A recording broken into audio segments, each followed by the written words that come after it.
Today's trends in the news. Hi, this is Gerald Celente. It's Monday, November 9th, 2015. And here are some of today's trends in the news. On the market front, things are high over there in Shanghai. Market keeps moving up. And you know why? On the good news. China's trade figures disappointed analysts' expectations by a wide margin in October, reinforcing views that the world's second largest economy will likely to have to do more to stimulate domestic demand, given stubborn softness in overseas markets. Who they write stubborn softness? A stupid lingo. Let's not be stubborn. Let's stop being so defiant and stubborn. Be a good boy. People have no dough.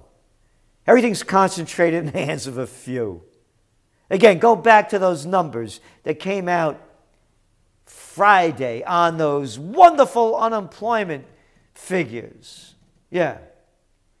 We got less jobs than we had in 2000. That's right.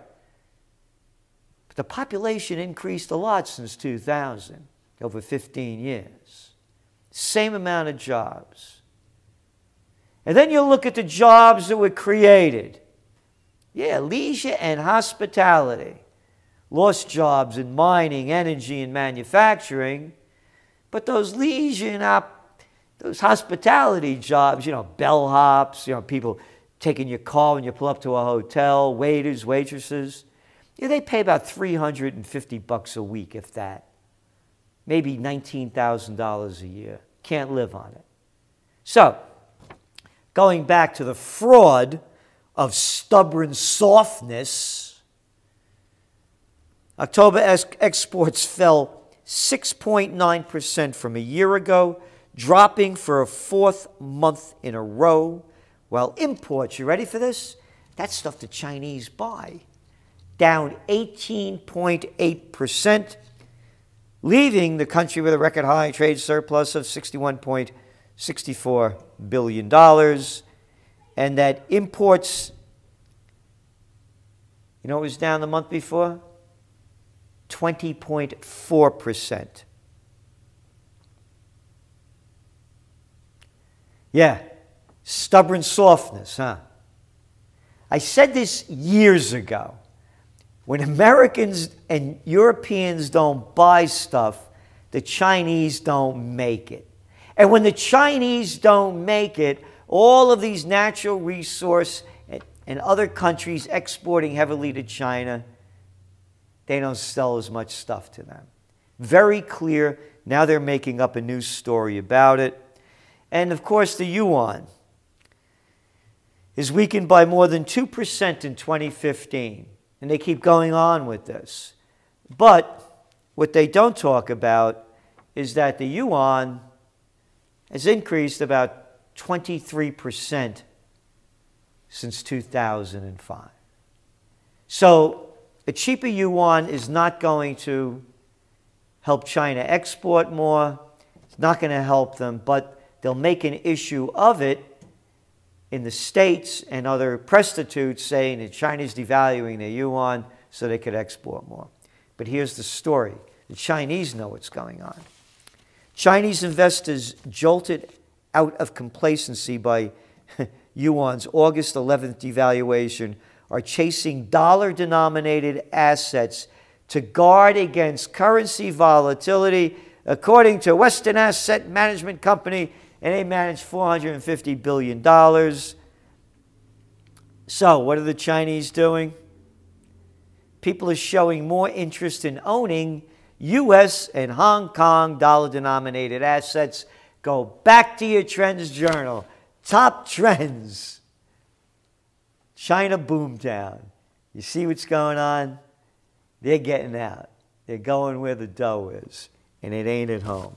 So what else happened in the markets? Well, over there in Europe, bleep, blop, bloop, down. Here in the States, the markets were down almost 250 points. Closed down 175. Hey, but we had all those great job numbers on Friday. What happened? Well, it's just another day of... That was bullshit. It was bullshit. Went through the numbers. You know what it looks like. This whole thing is in a slowdown. Front page of the Financial Times. Saudis vow to keep pumping oil despite domestic financial pain. That's right. Oil is down again today. Yeah, remember how they keep pumping it up? Keeps going down. That's right. We saw West Texas go back to the 43 level. Boop, popped up back around 44. Old Mr. Brent around 47. Saudi Arabia needs $100 a barrel to keep their budget going on even. Saudi Arabia is determined to stick to its policy of pumping enough oil to protect its global market share, despite the financial pain inflicted on the economy. And you know who said that? Senior Saudi officials. Officials in Riyadh said their policy will be vindicated in 1 or 2 years' time when revived demand swallows the global oil glut and prices begin to recover.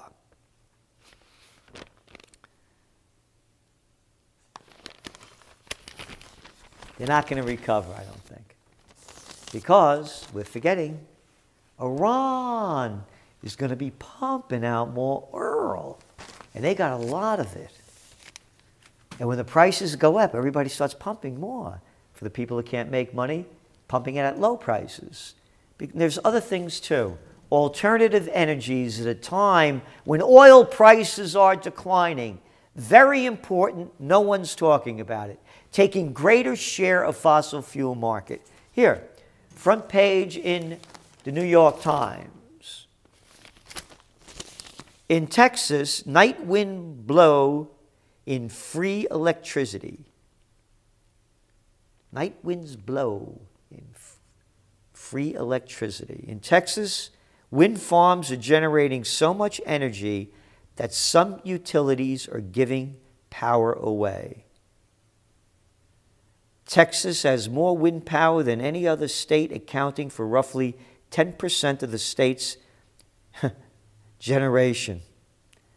Alone among the 48 contiguous states, Texas runs its own electricity grid that barely connects to the rest of the country, so the abundance of nightly wind power generated here must be consumed here. Showing how people are getting this stuff for almost free. So this is happening at a time when the global markets are slowing down. All the commodities are going down because of that slump over there. And what else do we have here? Well, weak industrial data. That's right, a slump in Germany's industry hit economic growth in the third quarter. Friday's release of surprisingly weak German industrial output data prompted many economists to lower their growth forecasts for the Eurozone's powerhouse. The Economic Ministry announced a 1.1 monthly drop in industrial production. And this is coming from Germany. And again, you look at those numbers, the jobs that are being created, they stink. The largest sector was healthcare, which includes home health aides and nursing homes, whose median hourly salary is $10.74. And leisure and hospitality, $10.31 an hour. So, the National Employment Law Project notes that while U.S. businesses have added 1.85 million low-wage paying jobs over the past 6 years, you ready? They eliminated 1.83 million median wage and high wage jobs.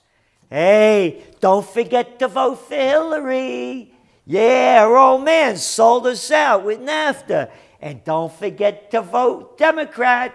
You love that Trans-Pacific Partnership deal, don't you?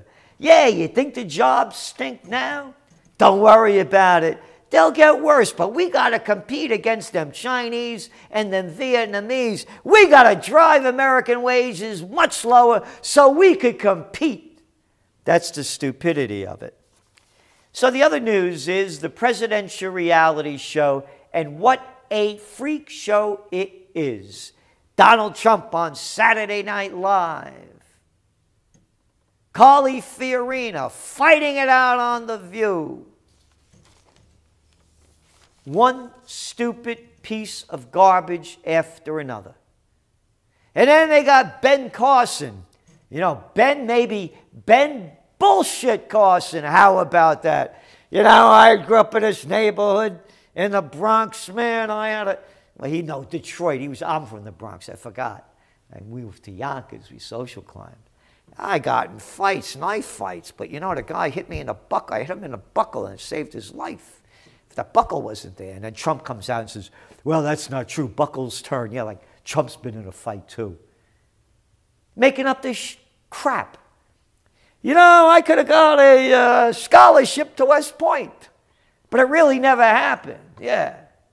So instead, you know, I went to school in West Virginia. One lie after another. You know why? Because they're sociopaths and psychopaths. You read the list of lies and exaggerations from one after another. You cannot make this up. All of them. And that's the news. One lie after another. Talks about being in Yale and this and that. And the guy gave me $10 because I was the only one who came back and took the test. But it wasn't a real test. We don't have any photographs of it. But one little phony story after another. So when people think that there's a conspiracy theory out there and there's someone pulling the strings and the clowns are only behaving the way they do, you know, because they're just puppets, to an extent that's true, but mostly totally false. George H.W. Bush slams iron-ass Cheney. Yep. You saw what came out, right? Bush wrote this thing about, you know, Cheney, iron-ass. Yeah. Iron-ass dick, right? You know all about it. So, it shows how Cheney basically took the nation to war. It's right there. Anybody can read the facts. One lie after another being told. So here's something that puts it into perspective. This is from Junior Bush, Georgie boy, talking to his father on Christmas Day in 2002. I never asked Dad what I should do, he wrote in a portrait of my father. We both knew that this war was a decision that only the president could make. Hey, Junior, what do you mean a decision that only the president can make? How about Congress? Oh no, it's the Royal Bush family. Royal Gardens, Bush bullshit. You hear it right from them. We have nothing to say. Pay your taxes. Behave, be good little boys and girls. Only the president could declare war in the country that's been taken over by freaks. Ain't nobody behind the curtain, man, other than Bush and Dick, or penis. I have to be proper. Cheney. Yep. One lie, and here's what the old man says to him. H.W.'s response. Quote, you know how tough war is, son, and you've got to try everything you can to avoid war. No, he doesn't know how tough war is. This little guy never fought in his life. He got that easy street. You know that story. Matter of fact, the movie's about it. How the Bush people ran the show for their boys and gave them a free ride during Vietnam. That's right. You know how tough war is. And the guy that ran the war, Cheney, 5 draft deferments. 5. But boy, does he talk tough. You know that guy, when he snarls, when he smiles, you know, when he sneers, it always looks the same. He's a freak. It's a freak show. Where is the courage of the people? The details are there for everyone to read and understand. You had a couple of freaks, Rumsfeld, Condoleezza Rice, Colin Powell, Wolfowitz, Cheney, Bush, one after another, a small group that took us to war based on lies. And the information of the lies is there for everybody to see. But no one wants to admit what they have there in front of their eyes. They want to believe it's something else. And you know what the irony of this is? People would never tolerate this on a one-on-one relationship, whether it's in partners in love, in business, friendship. You give a guy a dirty look at the bar, in the bar, you're into a fight. But yet, they allow freaks like Cheney, iron-ass Dick, and a Bush. You can't make it up. Dick, Bush, and Colin. And we got screwed, especially those poor Iraqi people whose nation they destroyed. In the presidential election, nothing but a freak show. It's up to you to change it. It does not take a majority to prevail. Rather, an irate, tireless minority, keen on setting brush fires of freedom in the minds of men. Samuel Adams, the hearts of men against a bunch of boys. I'll go with the men. This is Gerald Celente, and that's some of today's Trends in the News.